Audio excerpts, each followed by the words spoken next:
What's up, guys? Jeff Cavalier, AthleteX.com. Today we're talking about hard gainers. Hard gainers. Who are you calling a hard gainer? Look. Easy, soldier. Hard gainers.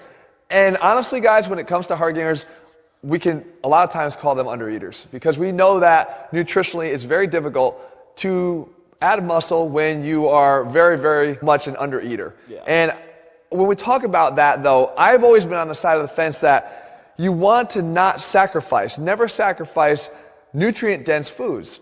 Nutrient-dense foods is sometimes just as important as the overall amount of food that you bring in, because Jesse was actually at one point very much eating a lot of food, but nothing good, right? No, it was all shit. It was cheeseburgers, well, not good cheeseburgers, like McDonald's, Right. Pizza, crap like that. Right. I mean, just ice cream and cake. Yeah. That's all he ate.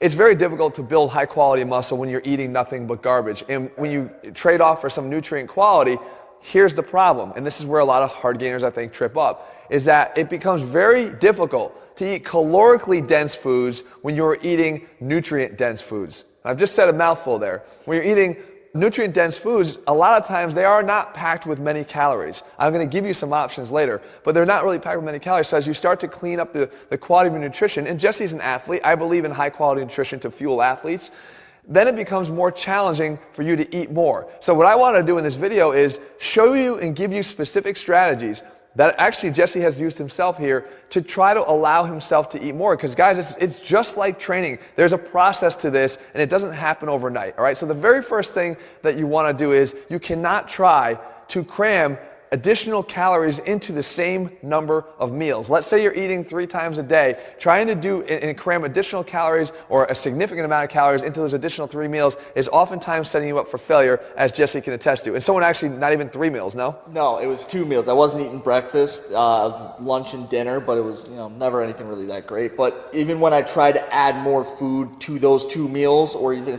if I had breakfast and I tried to add substance to those meals, I feel sick, I feel nauseous or uncomfortable, too full, too fast.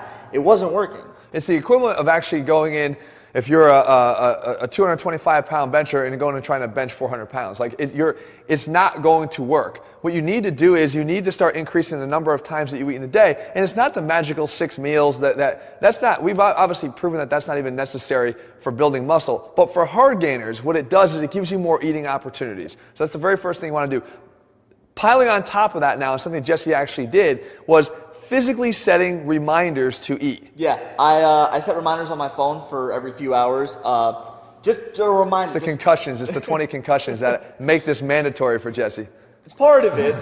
But sometimes we get so caught up in work, we get caught up, as students, we get caught up in school, everything like that. Honestly, sometimes we just forget to eat. And when you're not hungry all the time, it's easy to skip those meals. So I have an alarm on my phone that says, every couple hours, eat your breakfast, eat your snack, eat your lunch, eat your dinner. And guys, it's going to feel like adding weight to the bar. If you know that you have to add weight to the bar in this workout to be progressive from the last time you trained, you need to bump up your calories progressively as well. So it becomes a mandatory part of the process. The next thing is chronicling the food that you eat. And I'm talking about doing this, guys. I am not a guy who talks about and advocates writing down everything you eat. That becomes monotonous and it actually becomes defeating over the long term. But when you're a hard gainer, the one thing forget hard gainer, guys trying to lose weight and guys trying to gain weight, the number one thing, I ask for one thing, and I've told you this story before, I ask for one thing: write down 2 or 3 days of what you eat, every single thing that you put in your mouth. And to this day, I still think I'm only at about 5 that I've ever received back from somebody. You know why? Because when you ask somebody to actually chronicle what they eat and put in everything they put into their mouth over the course of a couple days, it becomes eye-opening for them themselves. What happened to you? I was embarrassed, honestly. I saw how little I was eating. He thought he was eating a ton. And a lot of times what people do is they tend to not eat anywhere near what they think. And the people that are struggling with weight loss go and they start writing down what they eat, and they forget all the little things that they kind of forgot that they actually ate, and it becomes very apparent that they're eating too much. The next thing that you'd want to do is you want to actually appreciate the value of liquid calories, right? Because liquid calories are a lot easier to consume than are sometimes going and chewing and chewing and chewing more and more and more solid food. 100% facts. Right, so give me a couple examples of what you did. I started off with smoothies. Mostly now I like to have protein shakes or a milkshake and throw some whey in there because I feel like it's tasty and I'm able to get that protein. I mean, guys, people have used a gallon of milk, right? I mean, I think Jesse Jesse actually had a little bit of experience. Guys, I'm not an advocate of the gallon of milk in all seriousness. Well, a lot of times what happens is, yes, there's a lot of calories in the GoMad approach. However, it does start to really very much interfere with your ability to even tolerate and want to eat additional solid foods because it wreaked havoc on my stomach. It was awful. It's difficult, but I mean, milk itself is a very viable, calorically dense food that you can eat that is actually in liquid form and I've added a glass of milk with to my breakfast and to dinner as well, just because it's a few extra calories and it's easy to drink it. So I mentioned calorically dense. Yeah. The last thing that you have to do is you want to start making the calorie dense, nutrient dense foods staples in your diet. Now, what do we mean by that? Well, there are some that actually meet both criteria. I mentioned in the beginning how challenging it is, but some of the things that meet that criteria, you're talking about natural peanut butter. Yes, I love peanut butter. Avocados. Yep.